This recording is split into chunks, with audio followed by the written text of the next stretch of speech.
to me, Grand Theft Auto was more amazing than the Pyramids of Egypt. Because the pyramids you're just getting blocks and putting them on top of blocks. That's nothing. These people. What I like is the sense of humor. Because, I mean, you've got extreme violence in there. You can do some pretty horrible things. But it's never... There will be those who say it's gratuitous. But I think, no. You get a feel for the game. You know they've got their tongue firmly in their cheek. And they're not taking themselves seriously. And I think anyone who takes it seriously is kind of missing the point. Because it's hysterical. Yeah, what do you have to say to the people that blame video games for the violence that goes on? Violent people play video games.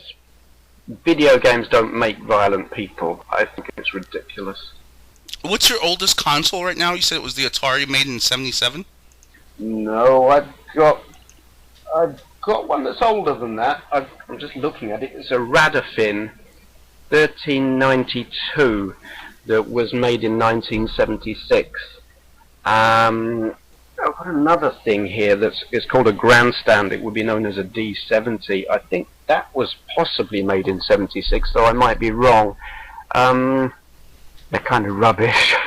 They were trying to get in. They knew the Atari was coming, and they tried to do something similar but cheaper, and they're a bit awful.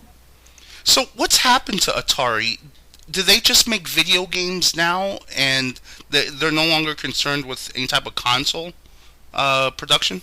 Yeah. The story of Atari is a long one. Atari, as we know them now, are not really Atari at all. It's they exist as a brand, I think would be the best way to describe it. It's owned by Infogrames, I think, and they are just totally software now. There is no hardware. The last time Atari made hardware, the company was owned by Jack Tramiel, and that was the Jaguar.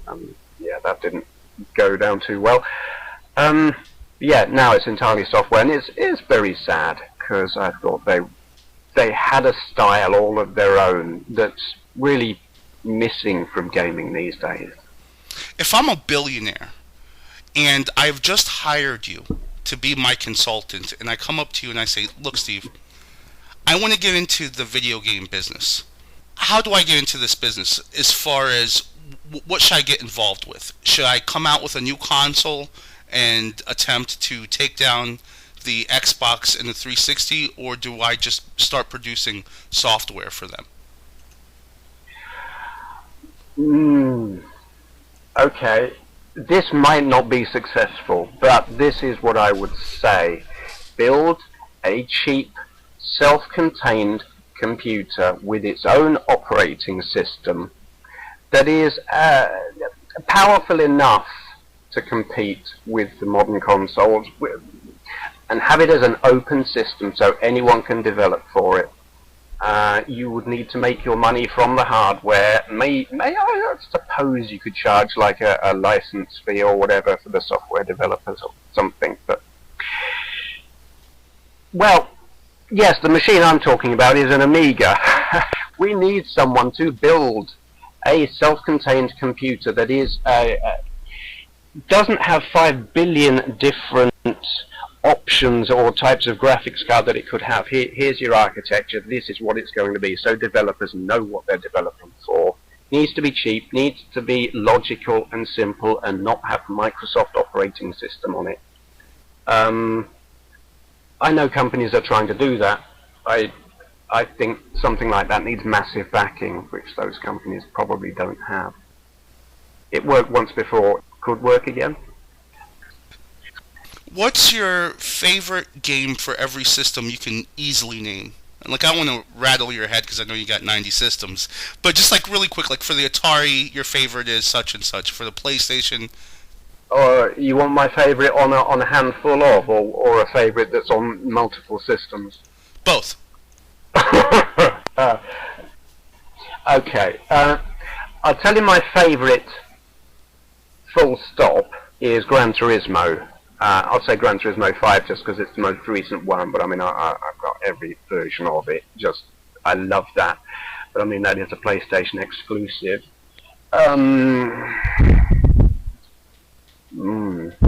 favorite Nintendo game would have to be Mario Kart, and probably the original SNES one. Definitely not into the Wii one. I do like Halo on the Xbox. I think that would be my favorite thing on there. Favorite Atari game, Battlezone on the 2600, definitely.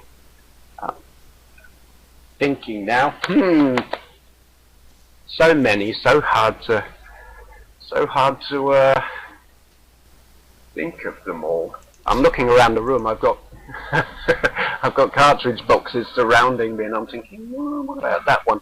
Yeah, it's so difficult because there are so many, and it really depends what mood I'm in at any given time. Gran Turismo is always the top one overall, though. It's so odd to me how people's tastes are so different. I've hated Gran Turismo.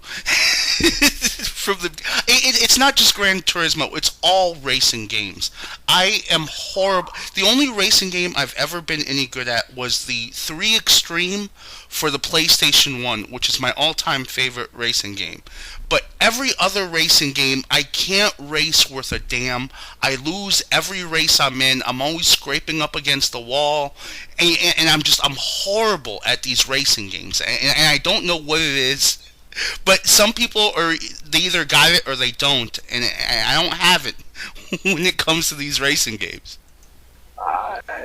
Yeah, I love them. I've been sitting here trying to think what was the first one I ever played, and the first actual video game racing game was a thing called Speed Freak, which was it used vector graphics, the kind of graphics you get on asteroids. And it was a kind of a 3-dimensional thing. It was first person, absolutely fantastic, and I don't think anyone remembers that game. And Pole Position came much later, which I loved. But there was this game. It was an electromechanical racing game where you turn your wheel and you've got a little plastic car that moves from side to side, and you've got a projected track coming towards you, and I can't remember what it's called, and it appears on one of the George Romero zombie films. I think it's on Dawn of the Dead. Fantastic game. Didn't seem to make any difference whether you avoided the cars or ran right over them, but it was fun. Yeah, I'd love to have you back on, especially, like, I was thinking maybe we could do constant segments where whenever, like, a new game comes out or something interesting happens, you can be kind of like our video game expert that comes on. I would be absolutely fine with that. That would be great. Well, there you have it. I hope everyone enjoyed the interview. Stay tuned for more interesting people coming up on the Tips and Info Network. Keep in mind you can always find out where we are online by going to BigTimeStars.com. Until next time, this has been Mike Smith.